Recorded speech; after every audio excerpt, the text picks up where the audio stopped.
जरूरत है भाई। एक पार्टी सबसे बड़ी पार्टी के तौर पर बनकर उभरी, 89 सीटें भारतीय जनता पार्टी की 75 से सबसे बड़ी पार्टी हो गई बीजेपी। पहली बार बिहार में, पहली बार हुआ ना, हिस्टोरिक हुआ। तो बीजेपी अपना टेक, अपना स्टेक चाहेगी। What is an impractical in that? नहीं, कुछ भी नहीं है। ये तो बात खामखा की बहस है। कहते हैं ना लोग कि भाजपा इस कदर नीतीश पर एहसान करती है, वो आंखें छीन लेती है और चश्मेदान करती है। तो आंखें छीन करके चश्मेदान करना, रिमोट कंट्रोल से मुख्यमंत्री को दिल्ली से चलाना, दिल्ली क्या नाम एक भ्रष्ट शख्स को नीतीश की छाती पर बैठाना गृह मंत्री के रूप में, ये उनका अपना सुशासन का चेहरा है, वो चलाएं, हमें क्या लेना देना। हम लोग तो 2-3 चीजें चाहते हैं। नंबर 1, बिहार के लोगों को 1.5 करोड़ रोजगार दें। नंबर 2, 1.5 करोड़ महिलाओं को 10,000 रुपए दिए हैं, तो 1.5 करोड़ महिलाओं को 2 लाख रुपए और दें। 2 चीजें ये देंगे तो सारे चेहरे इनके सामने आ जाएंगे। अब मैं आपको जिम्मेवारी से एक बात कहना चाह रहा हूं के नाम गरिमा जी, कि जिस तरीके से गृह मंत्रालय लिया, जिस तरीके से अब विधानसभा का अध्यक्ष लेने की बात है, तो फंक्शनली भारतीय जनता पार्टी ने बिहार की सरकार पर, नीतीश कुमार की पार्टी पर, नीतीश कुमार पर फंक्शनली कब्जा कर लिया है।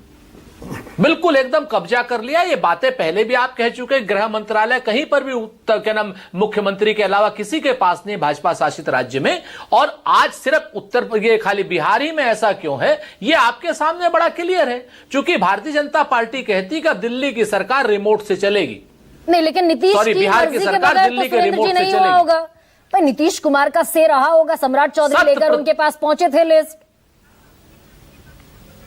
नहीं, तो मैं आपको एक बात कहता हूं, मैं नीतीश कुमार जी का प्रवक्ता नहीं हूं, लेकिन एक बात तो मैं आपसे कहता हूं कि किसी के भी हाथ से जब कुछ छीना जाता है, अगर वो किसी से मजबूरी में, मैंने कहा ना, आंखें छीन करके अगर चश्मेदान किए जाते हैं तो मजबूरी रहती होगी कोई ना कोई। इस मजबूरी को तो बेहतर नीतीश कुमार जी या उनके प्रवक्ता बता सकते हैं। मैं क्या मजबूरी है भाई? वो 43 सीटों से विनोद भाई भी नीतीश की क्या मजबूरी इसमें हो सकती है? वो 43 सीटों से बढ़कर हो गए 85 पर 42 सीटों का फायदा। बीजेपी को तो फिर भी सिर्फ 14 सीटों का फायदा हुआ।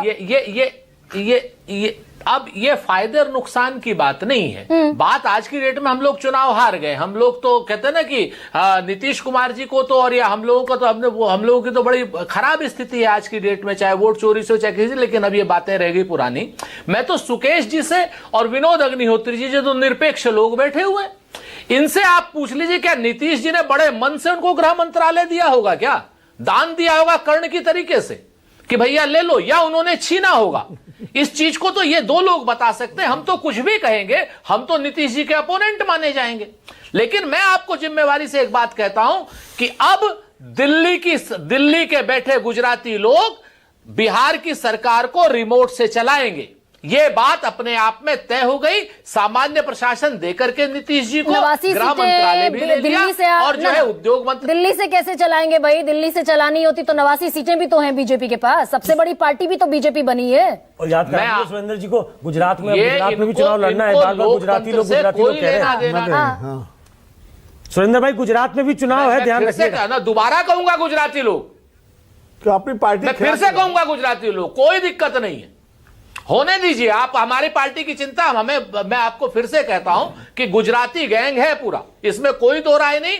दिल्ली से चल रही है छत्तीसगढ़ की सरकार, दिल्ली से चल रही है राजस्थान की सरकार, दिल्ली से चल रही है, यानी गुजराती लोग चला रहे हैं मध्य प्रदेश की सरकार। 50 करोड़ से ऊपर के सारे ठेके उत्तर प्रदेश हो, मध्य प्रदेश हो, छत्तीसगढ़ हो, राजस्थान हो, सब गुजराती लोगों को दिए जा रहे हैं। सुरेंद्र, तो एक सेकंड, आप मुझे कहते हैं गदादारी भीम शांत, रुकिए ना। दिए जा रहे हैं, क्या करें? सारी जगह पर मध्य प्रदेश में अपने दम पर सरकार, राजस्थान में अपने दम पर, छत्तीसगढ़ में अपने दम पर, हरियाणा में अपने दम पर, दिल्ली में अपने दम पर। यहां तो कोalition गवर्नमेंट है ना। यहां तो 85 सीटें नीतीश कुमार की, कैसे चल जाएगी दिल्ली से? फिर से मैं आपसे बता देता हूं, अगर दिल्ली से नहीं चल रही होती तो जिस काम के लिए नीतीश कुमार जी जाने जाते हैं, लॉ एंड ऑर्डर के लिए, जैसा उन लोगों ने बताया, तो वो लॉ एंड ऑर्डर जब 25 साल से वो रखे थे, आखिर ऐसी कौन सी नीतीश कुमार जी दानवीर कर्ण हो गए कि उन्होंने कहा लॉ एंड ऑर्डर भी तुम ले जाओ, उद्योग भी तुम ले जाओ? हम लोग तो एजम्पशन कर सकते हैं। आप ये कह रहे हैं बीजेपी हनक दिखा रही है जनता दल यूनाइटेड को? 100%। पूरी तरीके से हनक में उन्होंने पूरा ले लिया है, पूरा गेयरअप कर लिया है। और मैं फिर से कहता हूं दिल्ली से रिमोट कंट्रोल और आप से ये भी कि कह हम रहे हैं बिहार कि की सरकार 85 से सीटों के लेंगे। बावजूद अब ये नीतीश कुमार ने सरेंडर कर दिया है। हाँ, अभी हमें तो लग रहा है कि सरेंडर कर दिया है। अब वो किस कारण से किया है वो बता सकते हैं। हाँ। लेकिन एक चीज तो तय है कि 24 घंटे के अंदर उनको मुख्यमंत्री बना करके जिस तरीके से नीतीश कुमार जी पैर छूते दिखाई पड़े हैं एयरपोर्ट पर, वो हाँ। अगर तस्वीरें एआई जनरेटेड तो नहीं सरेंडर्ड है नीतीश कुमार, अगर वो प्रियंका, तस्वीरें AI generated लेकिन नहीं, सरेंडर्ड है, लेकिन surrendered नीतीश अब नीतीश कुमार दरअसल आपके खेमे में तो आने की स्थिति में है भी नहीं। खेमा ही कहां बचा है जी, खेमा बचा हो तो आए नहीं, खेमे में नहीं हमारे नहीं, वहां से हमारे प्रियंका, खेमे में समय थोड़ा आए सा या कम नहीं है। आए।